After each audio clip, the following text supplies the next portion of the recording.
Hi. Good ideas. Good ideas are not adopted automatically.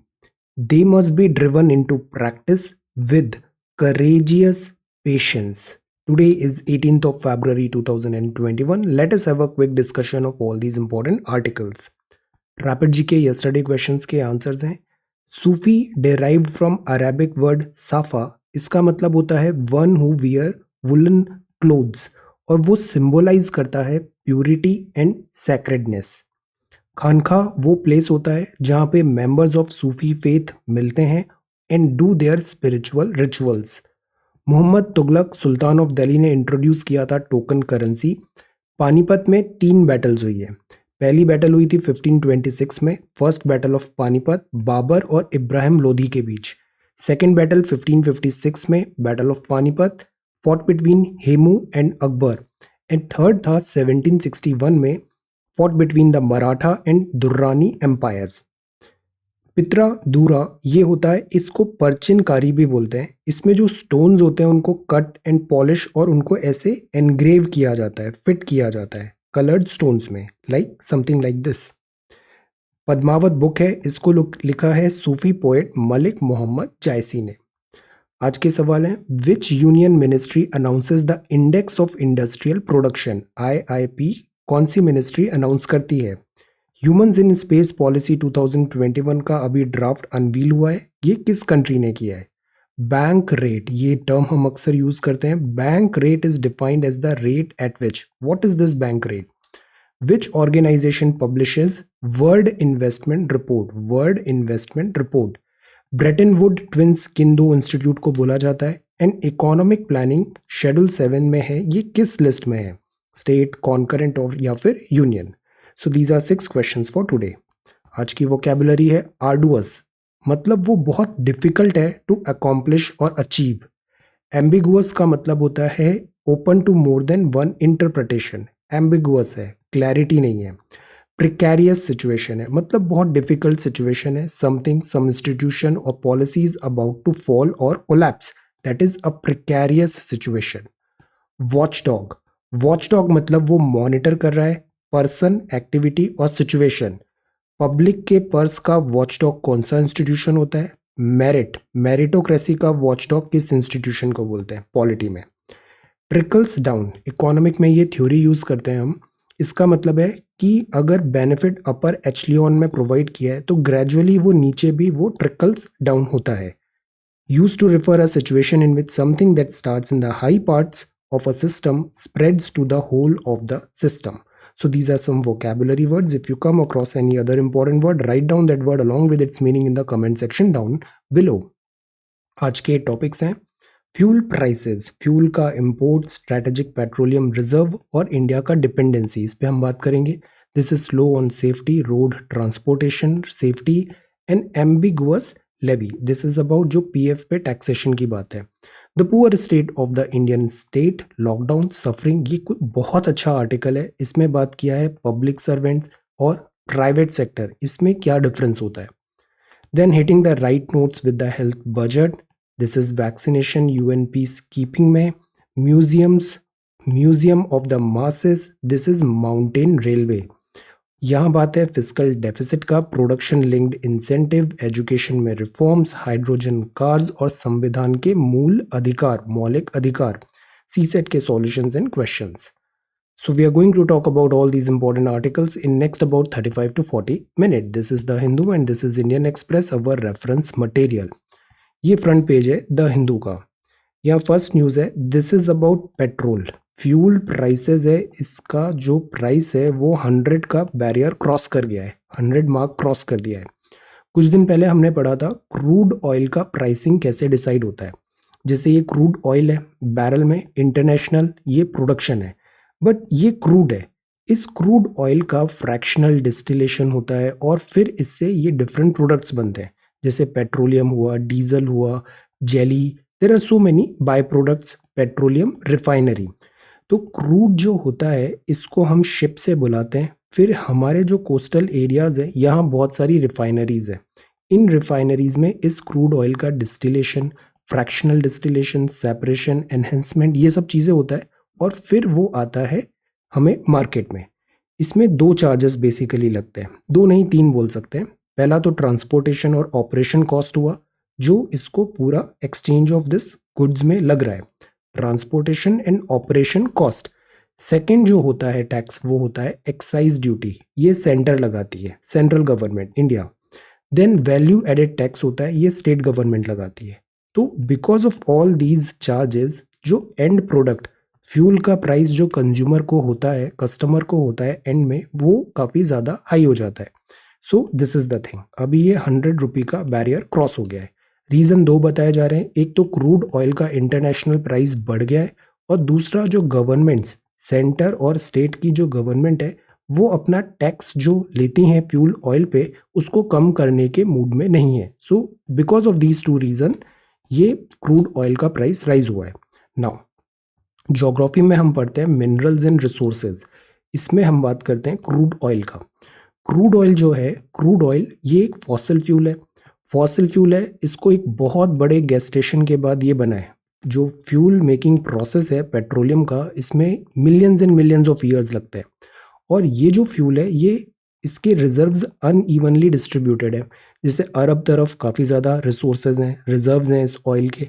India के context में बात करें तो हम सेल्फ सफिशिएंट नहीं है ऑयल में। हमारे यहाँ ऑयल प्रोडक्शन के कहाँ पर हैं, जैसे ये प्रूवन बेसिन्स हैं ऑयल के और गैस के। तो जैसे बाड़मेर हुआ, फिर ये जो रीजन है मुंबई गुजरात, यहाँ पर मिलता है ऑयल के रिजर्व्स। महसाना, कलोल, खंबात, अंकलेश्वर और या Mumbai high, gulf of Khambhat, यहाँ कुछ प्रोडक्शन होता है। तो एक जोन तो ये है। दूसरा जोन है ये नॉर्थ ईस्ट में, यहाँ पे डिब्रूगढ़, डिगबोई, नहरकटिया, यहाँ पर है बदरपुर। इस जगह पर प्रूवन बेसिन्स है। सिमिलरली जो गैस है वो भी इंपॉर्टेंट है। ये जो कृष्णा गोदावरी बेसिन है, यहाँ पर भी गैस के फील्ड्स है। सो इंडिया में ऐसा नहीं है कि ऑयल नहीं है, ऑयल है, बट ये बहुत लिमिटेड है। हमारा रिक्वायरमेंट ज़्यादा है और production is very less. So requirement ज़्यादा है, प्रोडक्शन कम है, तो क्या करना पड़ेगा, इंपोर्ट करना पड़ेगा। तो हम ऑयल को इंपोर्ट करते हैं और ह्यूज अमाउंट में हमें इंपोर्ट करना पड़ता है। इंपोर्ट बेसिकली हम करते हैं से अरब कंट्रीज से करते हैं, या फिर ईरान से भी करते हैं, कुवैत, सऊदी, यहाँ सबसे हम इंपोर्ट करते हैं। अब ऑयल अगर इंपोर्ट करते हैं तो हमारी डिपेंडेंसी हो जाती है।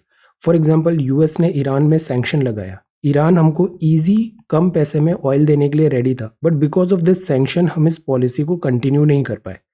तो ऑयल पे डिपेंडेंसी जो होती है, इसके बहुत सारे कॉन्सिक्वेंसेस भी होते हैं। प्लस कुछ टाइम पहले हमने देखा था, अगर बिकॉज ऑफ सम, जैसे कुवैत क्राइसिस हुआ था, अरब वर्ल्ड में वैसे ही बहुत डिस्टर्बेंस चल रहा है, तो अगर ऑयल सप्लाई शट हो गई, कंटिन्यूस सप्लाई नहीं आ रही है, तो हमें कुछ दिन के लिए स्ट्रैटेजिक रिजर्व भी बनाना पड़ेगा। इसके लिए हमने बनाए थे strategic petroleum reserve. It is like a storage. बहुत सारा ऑयल यहाँ पे हमने स्टोर कर रखा है, ताकि कम से कम 10-15 दिन तक अगर ऑयल का इम्पोर्ट नहीं भी हो रहा है, डिलीवरी नहीं भी हो रही है, तब भी हम स्टैंड स्टिल में नहीं आएगा हमारा country. So that is strategic petroleum reserve. ये यहाँ पर है, एक इधर है पादुर, मैंगलोर, विशाखापट्टनम एंड दिस चांदी खुले। गवर्नमेंट ऑफ इंडिया ने इतने स्ट्रैटेजिक पेट्रोलियम रिजर्व बनाने की बात किया था, विशाखापट्टनम, मैंगलोर एंड पादुर। और दूसरे फेज में दिस चांदीखोल और पादुर कर्नाटका में। तो स्ट्रैटेजिक पेट्रोलियम रिजर्व क्या हुए, ये काइंड ऑफ स्टोरेज हुआ, स्टॉक कर रखा है हमने। ये हमारे जैसे फ्रिज में हमने स्टॉक करके रखा है, ऐसे ये स्टॉक करके रखा है हमने एसेंशियल क्रूड ऑयल। अब ये प्राइसिंग हुआ, ये रिजर्व हुआ, और ये स्ट्रैटेजिक ऑयल हुआ, रिजर्व्स हुए। अब the point is, the whole idea is, जो फॉसिल फ्यूल है ये बहुत पॉल्यूटिंग है। फॉसिल फ्यूल है, ये नॉन रिन्यूएबल है। फॉसिल फ्यूल है, ये बहुत ज़्यादा कॉन्सिक्वेंसेज है इस पे डिपेंडेंसी के। सो discuss the consequences of dependency on the crude oil import. जैसे कि अब इसके डिफरेंट डिफरेंट हेड्स हैं। आंसर जब भी लिखते हैं ना, उसको क्लासीफाई करना एक बहुत अच्छी आर्ट है, स्ट्रक्चर करना। अब आपको क्लासीफाई करना है, तो क्लासीफाई कैसे कर सकते हो, एक आप कर सकते हो इकोनॉमिक हेड पे। इकोनॉमिक हेड मतलब बहुत सारा हमारा पैसा खर्च हो जाता है, फिस्कल डेफिसिट हो जाता है, बिकॉज हमें इंपोर्ट करना पड़ता है crude oil. Second, international relations में आप बता सकते हो, जैसे ईरान का केस हुआ, फॉरेन पॉलिसी हमारी डिपेंडेंट हो जाती है because of this oil dependency supply पे। थर्ड, आप एनवायरमेंटल रिलेटेड कुछ इश्यूज बता सकते हो। फोर्थ, आप बता सकते हो पॉल्यूशन समथिंग केसेस है। एडमिनिस्ट्रेटिव क्या एफिशिएंसी या चैलेंजेस आते हैं, पॉलिटिकल, एडमिनिस्ट्रेटिव, ये पॉइंट्स आप बता सकते हो. So there are so many heads. Think और बेटर सोचने का this thing. So discuss the consequences of dependency on the crude oil import. ये इससे क्या कॉन्सिक्वेंसेज है. अब यहाँ कॉन्सिक्वेंसेज लिखा है. कॉन्सिक्वेंसेज मतलब कुछ नेगेटिव अंडरटोन होगा वहां पे, मतलब डिपेंडेंट है तो this is something wrong, something negative. But overall इस टाइप के क्वेश्चंस में भी अगर हम इसको एंड करें किसी पॉजिटिव नोट पे तो that is a good thing कि आप इसमें भी कुछ पॉजिटिव सजेशन दे रहे हो, कुछ गुड अच्छी चीज बता रहे हो. कॉन्सिक्वेंसेज हैं बट, या फिर आप प्रॉब्लम को आइडेंटिफाई करके उसके सॉल्यूशंस बता रहे हो, चैलेंज को कैसे ओवरकम करें, कि हम गैस पे डिपेंडेंट हो या फिर ऑल्टरनेट फ्यूल्स हैं, रिन्यूएबल्स हैं, इस पे फोकस करें, हमारा सोलर है. एक दो लाइन आप लास्ट में ऐसा लिख सकते हो. तो जो आंसर्स होते हैं ना, यूजुअली उसको पॉजिटिव अंडरटोन पे कंक्लूड करना, it's a good strategy. Okay, solution finding. So this is the first question for today. Now this is slow on safety. Before that rescue and relief operation Tapovan में slows down. This is slow on safety. ये एक बहुत reminder है, Grimm reminder है, जो अक्सर हमें मिलता है कि हम रोड सेफ्टी को फॉर ग्रांटेड क्यों लेते हैं. मध्य प्रदेश में ये एक एक्सीडेंट हुआ. रोड सेफ्टी मंथ भी चल रहा है अभी जनवरी 18 से, week and month both. India जो है, इंडिया का क्रिंज वर्दी परफॉर्मेंस रहा है रोड सेफ्टी में. सेफ्टी जैसे मेजर्स हम कुछ जानते ही नहीं है, लोग इसको प्रायोरिटी देते ही नहीं है.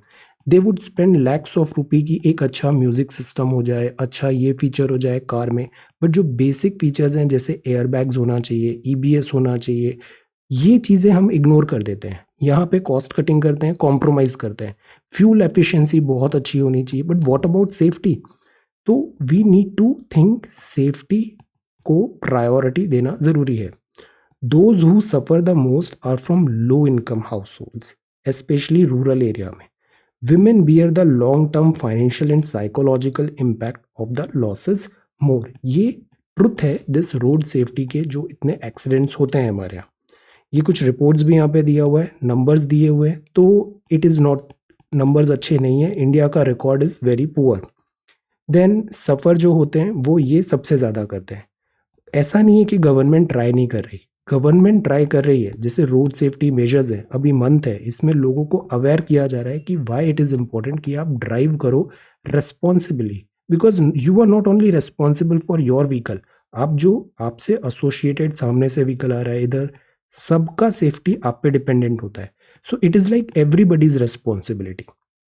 मोटर व्हीकल अमेंडमेंट एक्ट है 2019, ये एम्फेसाइज करता है रोड सेफ्टी पे. एक और चीज़ होती है पॉपुलिज्म जैसे जो होते हैं ना, पॉपुलिस्ट मेजर्स हम देखते हैं जो मतलब पॉपुलिस्ट मेजर हैं, बट जैसे रोड सेफ्टी में पेनल्टी बहुत स्ट्रिंजेंट कर दिया था, तो इस पे क्रिटिसिज्म भी हुआ. इसमें जैसे आपको सीट बेल्ट लगाना है, इंजन अपग्रेड करना है. अभी गवर्नमेंट बोल रही थी कि जो 15 ईयर्स ओल्ड व्हीकल हो गए हैं उनमें सेफ्टी के जो इश्यूज हैं, इसके कारण इसको स्क्रैप कर देना ही बेटर है. तो ऐसे जो चीज़ें होते हैं, कई बार इन चीज़ों को रिसीव थोड़ा नेगेटिव हो जाता है. पॉपुलिस्ट मेजर नहीं होने चाहिए, हमें वो करना चाहिए जो एसेंशियल है सेफ्टी एंड सिक्योरिटी के लिए, और उसके लिए अगर हार्ड स्टेप्स भी लेने पड़े तो लेना चाहिए. We should avoid this thing. जैसा ये हो रहा है इसको मिनिमाइज करने की ज़रूरत है.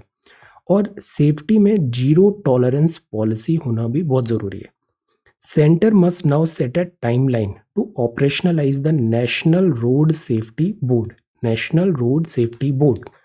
Ending the silent pandemic of accident will need, बड़ी अच्छी लाइन है, एजुकेशन हो, सिविल सोसाइटी का कोऑपरेशन हो, प्रोफेशनल पुलिसिंग हो, मीट करें standard development goals on transport and reduce करें road deaths and injuries. Will need actions that go beyond pious declaration. और एक और इसमें एंगल है, सोशल मीडिया में आजकल ऐसे काफ़ी ज़्यादा केसेस आ रहे हैं, इंडियन रेलवेज ने भी इसको हाईलाइट किया था कि लोग क्या करते हैं, पॉपुलर होने के लिए, वायरल होने के लिए ऐसे स्टंट करते हुए नजर आए हैं रेलवेज में, बाइसिकल्स में, रोड्स में, which is very very wrong president. Responsibility होना ज़रूरी है, ऐसी चीज़ों को एनकरेज नहीं करना चाहिए. So this is the thing. Now ये सेकेंड क्वेश्चन है. Prepare a note on road safety policy. Discuss the importance of raising awareness about road safety issues, जैसे कि हेलमेट पहनना है, सीट बेल्ट लगाना है, व्हीकल का प्रॉपरली उसको मेंटेन रखना चाहिए, जो स्पीड लिमिट है उसको फॉलो करना चाहिए। इट्स नॉट अबाउट धूम, ये सब चीज़ें ना मूवी में ही ठीक लगती है। रियल लाइफ और रील लाइफ, इस दोनों में बहुत डिफरेंस होता है। This we need to understand. So prepare this question. Slow on safety. अब जो थर्ड है, that is about an ambiguous levy. The proposed tax on provident fund income has its logic, but operational details need a revisit। ये क्या story है? Provident fund में जो पैसा deposit होता है, आप नौकरी करते हो, कुछ पैसा आपकी सैलरी से कट के प्रोविडेंट फंड में जाता है, उतना ही कंट्रीब्यूशन आपका एम्प्लॉयर जिसने नौकरी दी है वो भी कंट्रीब्यूट कर देता है। ऐसे करके आपका प्रोविडेंट फंड बना। प्रोविडेंट फंड इसलिए होता है क्योंकि इससे जो बचत की आदत है उसको हम एनकरेज करते हैं, वरना यूजुअली जितना इनकम आता है सब खर्च कर देते हैं, बचत होती नहीं है। तो सेविंग्स पे हमें एम्फेसाइज करना है।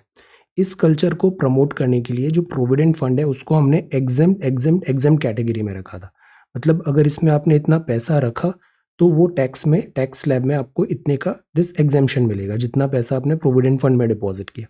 प्रोविडेंट फंड में पैसा ग्रो हो रहा है तो उसमें भी आपको एग्जेम्प्ट मिलेगा। जब आप विड्रॉ करोगे तो उधर भी एग्जेम्प्ट हो जाएगा। तो ये तो काफ़ी लुक्रेटिव हो गया था। अब द पॉइंट इज, इसमें वेलफेयर का एंगल है, बट कुछ ऐसे हाई नेटवर्थ इंडिविजुअल्स हैं जिन्होंने बहुत बड़े बड़े अमाउंट को प्रोविडेंट फंड में डाल रखा है, तो वहाँ टैक्स लगाना क्या सही है या नहीं है? गवर्नमेंट ने कहा कि हाई नेटवर्थ इंडिविजुअल्स है वहाँ पे हम एक टैक्सेशन लगा सकते हैं। तो ये जो टैक्सेशन है, एग्जेम्पशन जो दे रखा था उस इंटरेस्ट ग्रुप को, जहाँ पे से contribution 2.5 lakh in a previous year है फंड में, उसको इन्होंने यहाँ पे छूट से देने से मना कर दिया सरकार ने। Provident fund accounting arising out of employ contribution exceeding 2.5 lakh in a previous year in that fund on or after April 1, 2021, इस बात पे छूट दिया। अब इस बात पे अब क्रिटिसिज्म क्या हो रहा है कि इसके जो वर्डिंग्स हैं वो थोड़े एम्बिगुअस दिख रहे हैं फॉर टाइम बिंग, क्लैरिटी आना ज़रूरी है। सेकंड, ये जो लिमिट लगाया है ये लिमिट काफ़ी कम है, ये जो थ्रेशोल्ड है ये काफ़ी कम है। टारगेट है हमारा हाई नेटवर्थ इंडिविजुअल्स से टैक्स लेना, बट इस लो थ्रेशोल्ड के कारण बहुत सारे जो जेन्युइन है, मतलब कम इनकम वाले हैं, वो भी इस ब्रैकेट में आ जाएंगे, तो which is not right. Revenue department को यहाँ पे क्लैरिफाई करना चाहिए। इससे impact high net worth individuals पे तो हो रहा है, बट जो मिडिल है, कम है, हाई नेट वर्थ नहीं है, वो भी इसमें सफ़र कर सकता है। So there has to be threshold और टर्म्स एंड कंडीशंस पे क्लैरिटी रिक्वायर्ड है। ये जो थ्रेशोल्ड है ना वो इस टाइप का है कि जिसने 21,000 पर मंथ भी अगर कोई पीएफ में डिपॉजिट कर रहा है तो वो भी टैक्सेशन के स्लैब में आ जाएगा। तो ये थ्रेशोल्ड कम है, ये थ्रेशोल्ड ज़्यादा होना चाहिए था। More clarity is required. While the goal of targeting high net worth individual using the PF savings to avoid taxation is laudable. Now this is good because tax जो होता है वो हमारे यहाँ प्रोग्रेसिव होता है। जो जितने ज़्यादा पैसे कमा रहा है तो उसके टैक्सेशन का ज़्यादा टैक्सेशन होगा। ये प्रोग्रेसिव टैक्सेशन है। जो कम पैसे कमा रहा है तो उस पर टैक्स भी कम लगेगा। तो अवॉइड टैक्सेशन जो है ये लॉडेबल है। Center should consider recalibrating the arithmetic and operational details of this text. तो again intentions these are good, but इसमें operational details में और work करने की ज़रूरत है। An ambiguous levy. The poor state of the Indian state. See, ये जो आर्टिकल है अरुण मायरा साहब ने लिखा है, फॉर्मर मेंबर है प्लानिंग कमीशन के। बहुत अच्छा आर्टिकल है। This is one of that, हम जिसको बोलते हैं ना कलेक्शन आर्टिकल है ये। इसमें कुछ बहुत अच्छे पॉइंट्स हैं, स्पेशली अगर आप एडमिनिस्ट्रेशन या फिर पब्लिक एडमिनिस्ट्रेशन ऑप्शनल वगैरह है उसके लिए काफ़ी यूज़फुल है ये article. The poor state of the Indian state, यहाँ कुछ बहुत अच्छे पॉइंट्स लिखे हैं। पैंडमिक जो हुआ इसने हमारे बहुत सारी वल्नरेबिलिटीज़ को एक्सपोज कर दिया। इनेबिलिटी, क्रोनिक इनेबिलिटी दिखाया कि हम ऐसे डिजास्टर से अपना जो वल्नरेबल सेक्शन ऑफ सोसाइटी है, जैसे पुअर हैं, विलेजर हैं, चिल्ड्रन हैं, विमेन हैं, इनको हम डिफेंड नहीं कर पाए। सिस्टमेटिक वीकनेस बताया इसने to take care of this citizen. कुछ बुक्स के एग्जाम्पल्स बड़े अच्छे दिए हैं यहाँ पे, जैसे एक बुक है lockdown the poor the pandemic and India's moral centre by Harsh Mander. Despite the state, why India lets its people down and how they cope up by mister Rajshekhar. ये दोनों बुक बताती है जब लॉकडाउन हुआ तो हमने टीवी में, वीडियोस में, डिस्कशन में भी देखा था, माइग्रेंट वर्कर्स को बहुत ज़्यादा डिफ़िकल्टी फेस करना पड़ा। हंड्रेड्स ऑफ किलोमीटर वॉक किए, हर तरफ एकदम बहुत बुरा उनका स्थिति हो गया था। देन लॉकडाउन एंड सफरिंग हुआ। फिर बात आती है कि स्ट्रॉन्ग स्टेट होना क्यों ज़रूरी है। स्टेट जो है वो स्ट्रॉन्ग होना ज़रूरी है। स्टेट का भी बड़ा अच्छा हिस्ट्री है, समडे आई विल एक्सप्लेन कि जैसे जब रेनेसांस हुआ था तो स्टेट थ्योरी कैसे आया, मैकियावेली के कॉन्सेप्ट क्या थे, ये स्ट्रॉन्ग स्टेट की definitions and all. Strong state जो होता है ना, they are build with support from the people. लोगों का सपोर्ट उसमें बहुत ज़रूरी है। बिकॉज हमने एक सोशल कॉन्ट्रैक्ट भी देखा था, और ये एक बुक भी देखा था कि एक कॉन्ट्रैक्ट होता है गवर्नमेंट के और सिटीजन के बीच में। जैसे हमारा कॉन्स्टिट्यूशन भी है, राइट्स हैं और ड्यूटीज भी है। सो पीपल सपोर्ट होना जरूरी है। They have a strong administrative machinery. ये मशीनरी स्ट्रॉन्ग होना चाहिए। जैसे इंडिया में क्या बोलते हैं, स्टील फ्रेम है, प्रोवाइड स्टेबिलिटी और डिलीवर पब्लिक सर्विसेज। तो एडमिनिस्ट्रेशन जो है उसका भी स्ट्रॉन्ग होना जरूरी है। They have the managerial ability to shape and implement changes. Ability होना चाहिए कि वो शेप करे और चेंज के साथ अकोमोडेट हो पाए, because change is the only constant. History में हम पढ़ते हैं, ना तो सबसे स्ट्रॉन्गेस्ट स्पीशीज सर्वाइव करती है, ना फास्टेस्ट स्पीशीज सर्वाइव करती है। स्पीशीज वो ही सर्वाइव करती है चेंज टाइम के साथ, जो एडेप्टेबल होती है, जो समय के साथ बदल सकती है। So change is important. Strong state. अब इसमें कुछ और एग्जाम्पल्स हैं, जैसे फ्रांसिस फुकुयामा ने कहा the origin of political order में कि builder of strong states have bound people around a shared identity.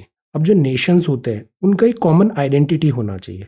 जैसे हम जो भी हैं, हम सब क्या है, हमारी आइडेंटिटी है कि हम इंडियन है। अब ये जो इंडियन वर्ड है ना, ये हम सबको एक साथ में जोड़ के रखता है। ब्यूरोक्रेसी। ब्यूरोक्रेसी इंपॉर्टेंट है। इंडिया इनहेरिट किया iron frame of civil services from Britain, but Britain ने सिविल सर्विसेज को ऐसे डिजाइन किया था ताकि वो ब्रिटिश एम्पायर को स्टेबिलिटी दे, कॉम्प्लायंस बना के रखे रूल्स में। बट ब्रिटिश तो चले गए, बट सिविल सर्विसेज अभी भी अंग्रेजों के जमाने के हिसाब से चल रही है। So it was not equip to shape change.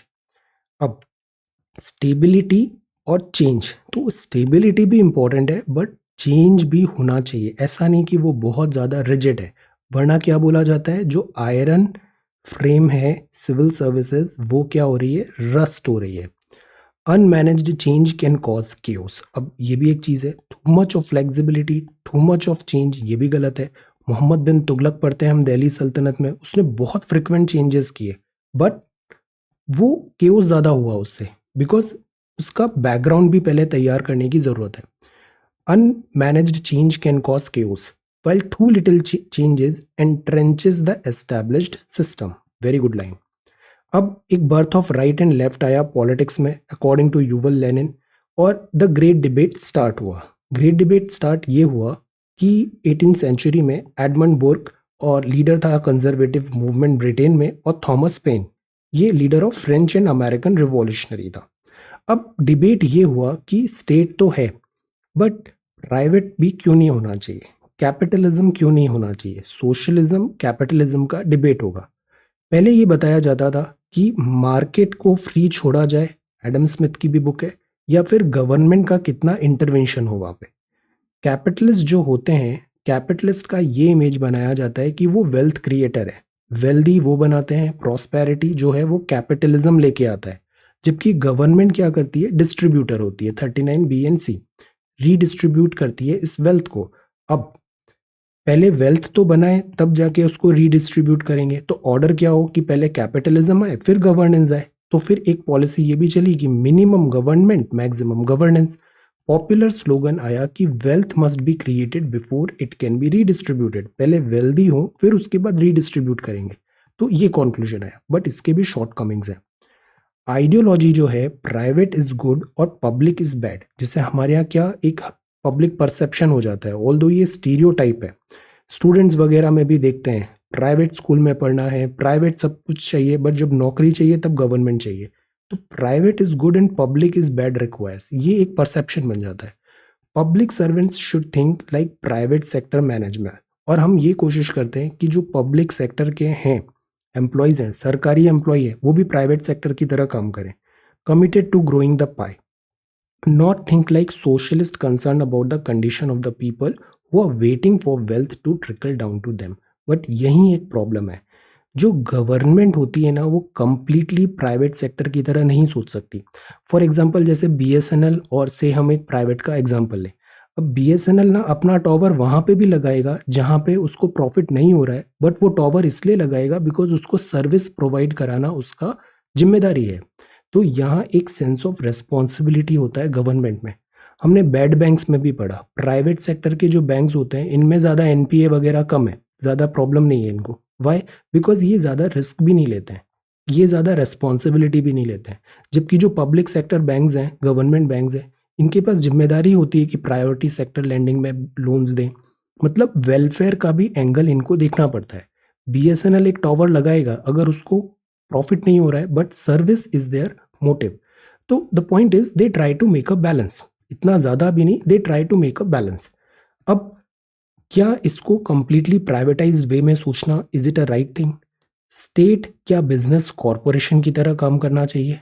Leaders जो होते हैं क्या उनको सीईओ की तरह काम करना चाहिए प्राइवेट कंपनी के? प्राइवेट सेक्टर मैनेजर्स जो होते हैं ये लाइक कॉम्पिटिटर होते हैं, they are like competitor to another. ये प्रोफेशनल मर्सनरीज होते हैं। मर्सनरी मतलब क्या होता है? पैसे दो, काम करा लो, whatever work you want them to do. तो ये मर्सनरीज होते हैं, serving the interest of owners of corporation. जो पैसा दिया उसका इंटरेस्ट के हिसाब से ये काम कर देंगे। So they are selling their skills, but this is not leadership, this is not leadership.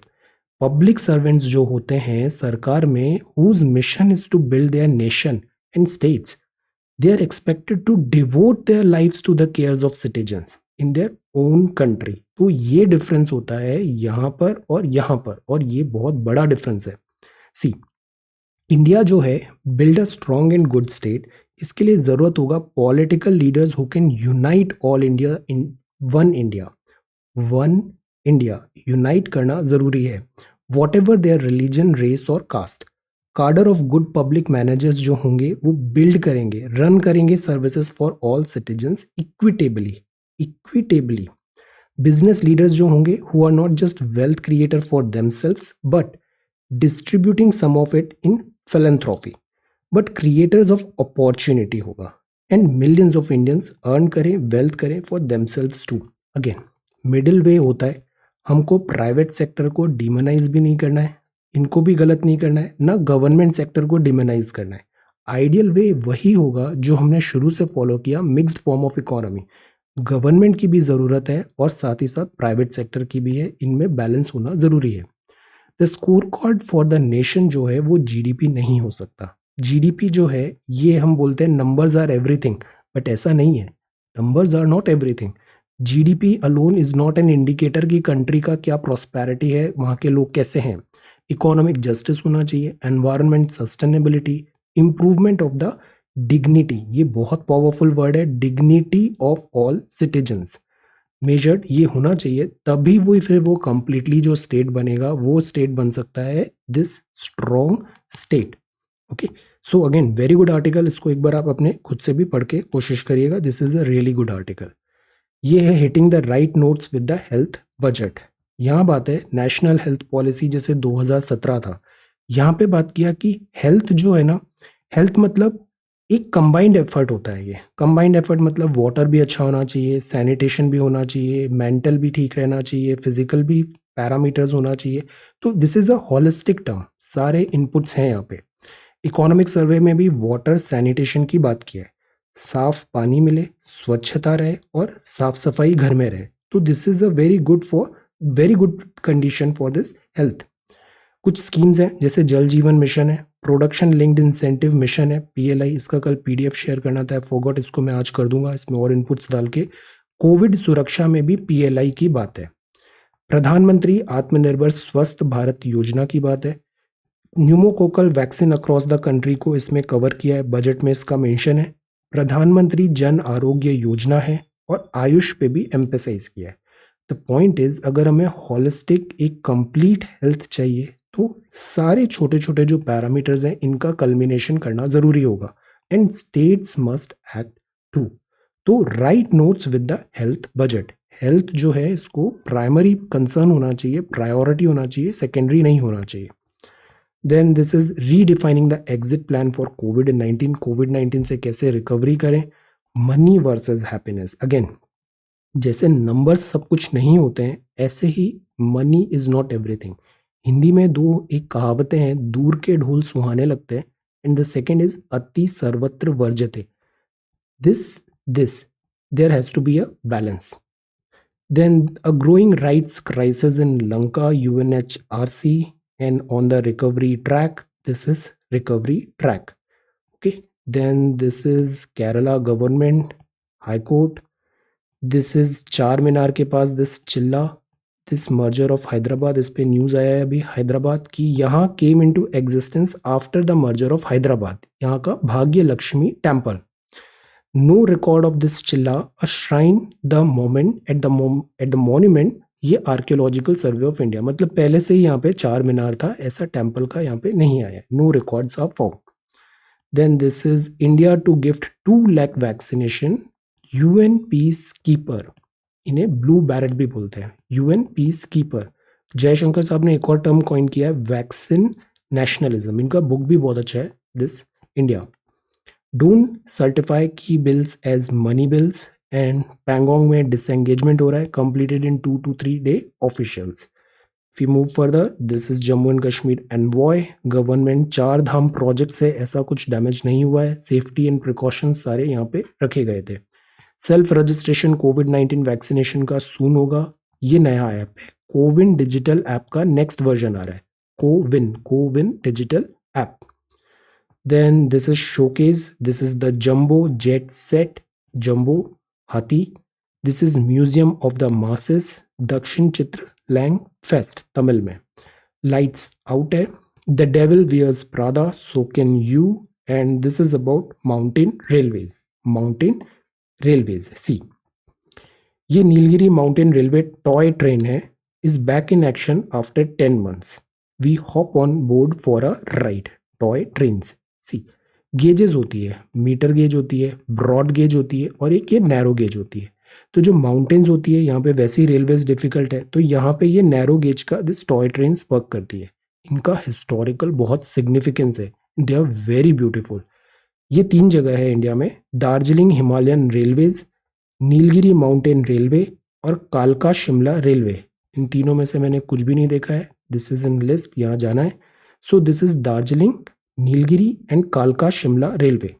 ये डेजिग्नेटेड है UNESCO world heritage site, mountain railways of India. So this is the thing. Cabinet ने अप्रूव किया PLI plan for telecom. See, production linked incentive. Telecom expand हो रहा है. Before that world news में Trump is back, Trump urges Republicans. अभी because acquittal हो गया, now he will be very active.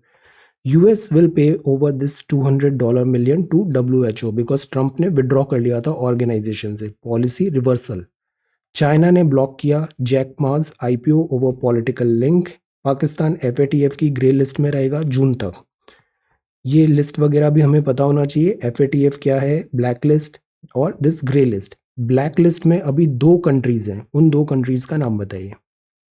This is cabinet approves PLI, production linked incentive. Production linked incentive किसके लिए, telecom के लिए भी. इंडिया की rating to hinge on lower fiscal deficit debt, standard and poor ने कहा. इतने जॉब्स क्रिएट होंगे, this is a good thing. Import dependence है ना, वो कट करना है, चाहे वो क्रूड ऑयल पे इंपोर्ट डिपेंडेंस हो या फिर इलेक्ट्रॉनिक्स में. इन 2 जगह ना हमारा बहुत खर्चा हो जाता है और हम बहुत प्रॉब्लम में पड़ जाते हैं, क्रूड ऑयल और electronics. Union budget good ideas dogged by bad timing, Covid 19. Privatisation और बैड बैंक कुड हर्ट, यहाँ पे थ्योरीज हैं. इंडिया की जो रेटिंग है वो lower fiscal deficit debt, standard and Poor. But India emerge करेगा, इंडिया के पास अभी बहुत पोटेंशियल है, future is bright. Startups must create world class product, prime minister ने कहा. एस्टैब्लिश करे लॉन्ग लास्टिंग इंस्टीट्यूशंस.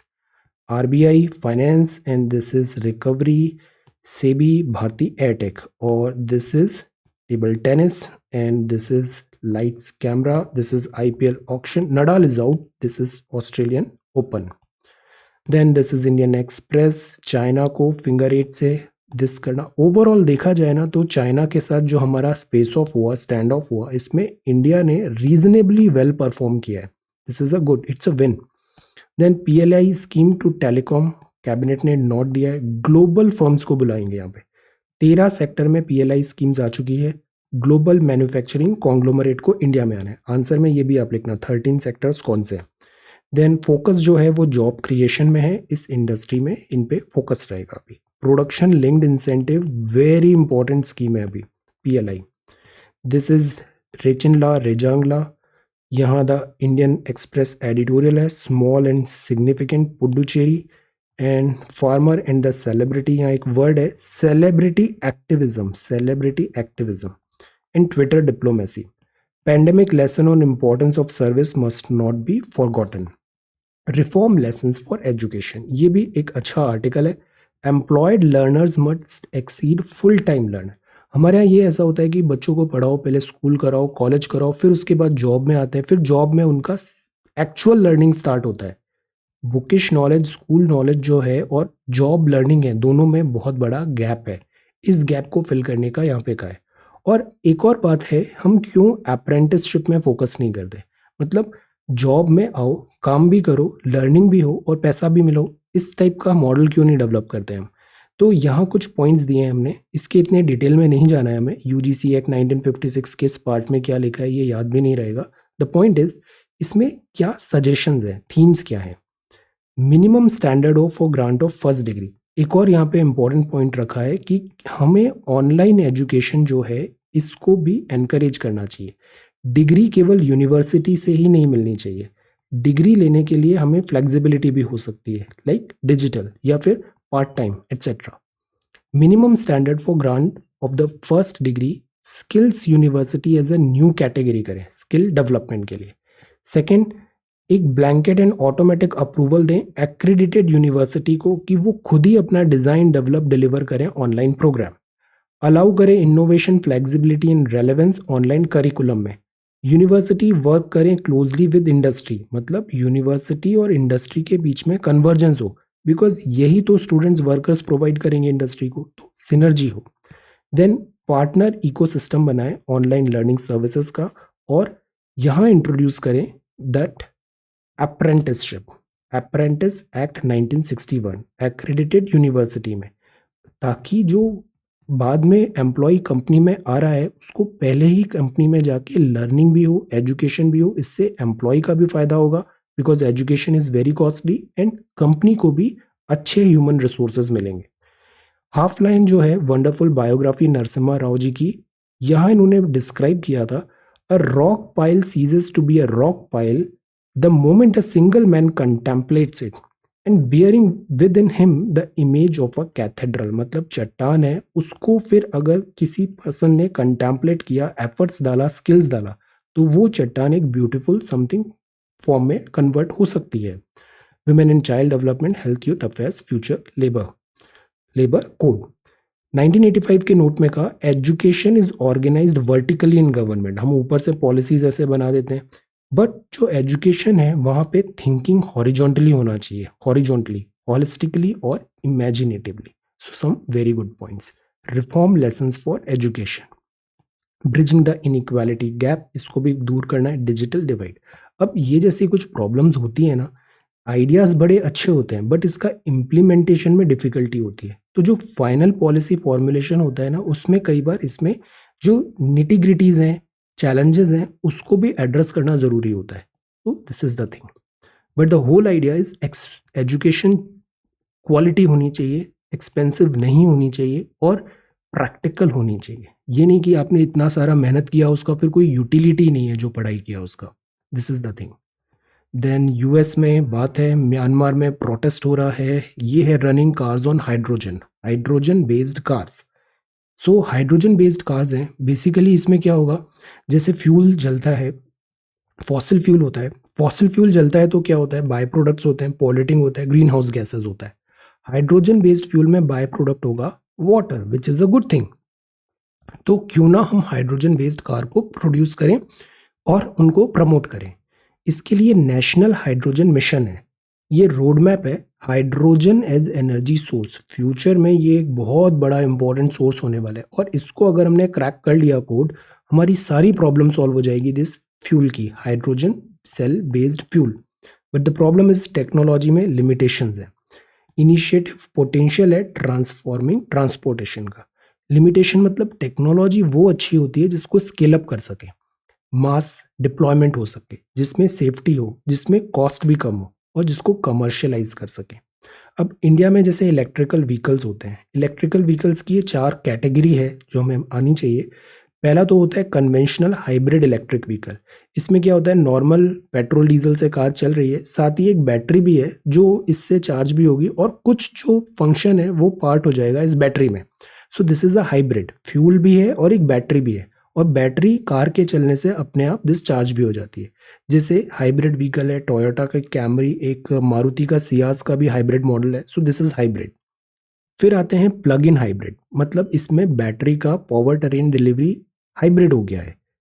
इस बैटरी को आपको सेपरेटली चार्ज करना पड़ेगा, रिचार्जेबल बैटरी। फिर इलेक्ट्रिकल व्हीकल आते हैं, जैसे नेक्सॉन का ईवी है, ये बैटरी पावर्ड है। फिर आएगा दिस हाइड्रोजन का, हाइड्रोजन, दिस हाइड्रोजन गैस से यहाँ पे इसको पावर डिलीवरी करेंगे। सो this is running cars on hydrogen. ये भी काफ़ी नेसेंट स्टेज पे ये टेक्नोलॉजी है, इसको मैच्योर होने में टाइम लगेगा, बट इसमें ह्यूज पोटेंशियल है। देन दिस इज महाराजा सुहेलदेव, ये कल हमने देखा था। This is mini US trade deal of the table है, फ्रेश पैकेज की बात करेंगे। बाइडेन एडमिनिस्ट्रेशन चेंज हो गया यूएस में। When the chips were down IT sector kept things running, prime minister ने कहा आईटी सेक्टर इतने ज्यादा लोगों को एम्प्लॉयमेंट दे रहा है इंडिया में, and it's a good thing. Chips were down, IT sector kept things running. Job, and this is about oil exploration. So this is Indian express. अभी हिंदी में हम आज मूल अधिकार का जस्ट एक आइडिया लेते हैं। तो ये मूल अधिकार है, पहले तो हमने 11 तक आर्टिकल देखे थे, फिर 12 और 13 दो आर्टिकल है। इन दोनों आर्टिकल को बताइए, 12 एंड 13, 12 एंड 13। अब इसके बाद समानता का अधिकार है 14 टू 18 में, इक्वालिटी। स्वतंत्रता का अधिकार है फ्रीडम 19 टू 20। शोषण के विरुद्ध, एक्सप्लॉयटेशन के विरुद्ध है 23 टू 24। रिलीजन फ्रीडम है 25 टू 28। कल्चर एजुकेशन का फ्रीडम है 29 30। और ये फ्रीडम अगर नहीं दी गई तो सॉल्यूशन दिया हुआ है 32 में, जिसको heart and soul of this everything कहा गया, संवैधानिक उपचारों का अधिकार। You can directly go to supreme court if any of these rights violated. So this is 32. So 14 to 88 is equality, 1920, 14 to 18 is equality, 1922 is freedom, 23-24 is against exploitation, 25-28 is religious freedom, 29-30 is culture and education freedom, 32 is remedy. So these are fundamental rights. ये सी set है। पहला number से x था, अगर उसको 5/3 से multiply करते जो करेक्ट था तो 5x/3 होता, बट उसको मल्टीप्लाई कर दिया 3/5 से, तो इनकरेक्ट क्या हो गया 3x/5। तो डिफरेंस कितना आया दोनों के बीच में, 5x/3 माइनस 3x/5 मतलब 16x/15। इतना चेंज हो गया बिकॉज ऑफ दिस एरर। अब हमें इसका परसेंटेज निकालना है। परसेंटेज हमेशा निकलता है बेस वैल्यू पे, करेक्ट वैल्यू पे, ट्रू वैल्यू पे। तो एरर कितना हुआ 16x/15, base value 5x/3 into 100, तो 64% का दिस यहाँ पे एरर आया है। So answer is B. 20% of A is B है, तो 20/100 इंटू ए बी, ये पहली इक्वेशन हो गई। फिर b% ऑफ 20 इतना है, यहाँ पे अपन b की वैल्यू यहाँ से लाके रख देंगे, तो इससे ये वैल्यू 4% ऑफ ए आ जाएगी। ये बड़ा अच्छा सवाल था। फ्रेश फ्रूट है या ड्राई फ्रूट है, इन दोनों में डिफरेंस क्या है, वाटर के कंटेंट का डिफरेंस है कि किसमें कितना पानी है। बट जो फ्रूट है वो तो इधर भी इतना ही होगा, यहाँ भी इतना ही होगा, उसका कंटेंट सेम है। वाटर कंटेंट वेरी करेगा फ्रेश में और ड्राई में। अब ये कॉन्सेप्ट पता है हमें। अब सी 100 किलो का फ्रेश फ्रूट था तो उसमें 68% वाटर था, 32% फ्रूट था। ड्राई फ्रूट से x kg है और इसमें वाटर 20% है और फ्रूट 80% है। अब फ्रूट तो सेम रहेगा चाहे ये केस हो या ये केस हो, तो 32% of 100 is equal to 80% of x, तो x is equal to 40 kg। ये सवाल है। इलेक्शन में दो कैंडिडेट हैं, एक को 55% वोट मिले valid votes, 20% of the vote थे वो इनवैलिड थे। टोटल नंबर ऑफ वोट्स अगर 7,500 है तो number of valid votes that the other candidate got was. जो सी सेट है ना, आप रोज इन 3 सवाल को सॉल्व करो, कुछ ही दिन में देखना आपको बहुत अच्छा फ्लो आ जाएगा। So solve this question. This is question number 1। ये सेकंड है, student has to obtain 33% of total marks to pass. Pass होने के लिए 33% चाहिए, उसके 125 नंबर भी आए बट वो फेल हो गया 40 नंबर से। तो आप बताओ मैक्सिमम मार्क्स क्या है इस पेपर का। Third, price of a book को पहले हमने बढ़ा दिया 25% से, फिर हमने कहा हम इस पर डिस्काउंट दे देते हैं, 20% डिस्काउंट पे दे दिया। जैसे शॉपकीपर्स वगैरह करते हैं ना, पहले बढ़ा देते हैं, फिर डिक्रीज किया 25% और फिर उसको इंक्रीज किया 20% पे। Then the net change in the price will be. यहाँ थोड़ा उल्टा केस है, पहले उसको डिक्रीज कर दिया 25% से, फिर इंक्रीज कर दिया 20% से। अब आप बताओ नेट चेंज कितना होगा। Shopkeepers usually what they do, जैसे सेल्स में अभी जो सेल्स आती है ऑनलाइन सेल्स, पहले उसका एमआरपी बढ़ा देते हैं, फिर बोलते हैं इसमें 35% डिस्काउंट दे रहे हैं, 40% डिस्काउंट दे रहे हैं। तो यहाँ पहले डिक्रीज किया 25%, फिर इंक्रीज किया 20%। तो आप बताओ नेट चेंज कितना है यहाँ पे। Okay, so these are 3 questions for CSET. This is solution CSET. This is मौलिक अधिकार, hydrogen cell reforms education. Education को प्रैक्टिकल बनाना है, अफोर्डेबल बनाना है। This is production linked incentives और mountain railways India. This vaccination UN peace keeping health budget. ये बड़ा अच्छा आर्टिकल है, इसको एक बार पढ़ना है। The poor state of the Indian state, ambiguous levy, prepare this note, road safety, encourage road safety. This is dependency on the crude oil import. So this is 18th of February 2021. Thank you so much for watching this video. Take care, study well and be safe.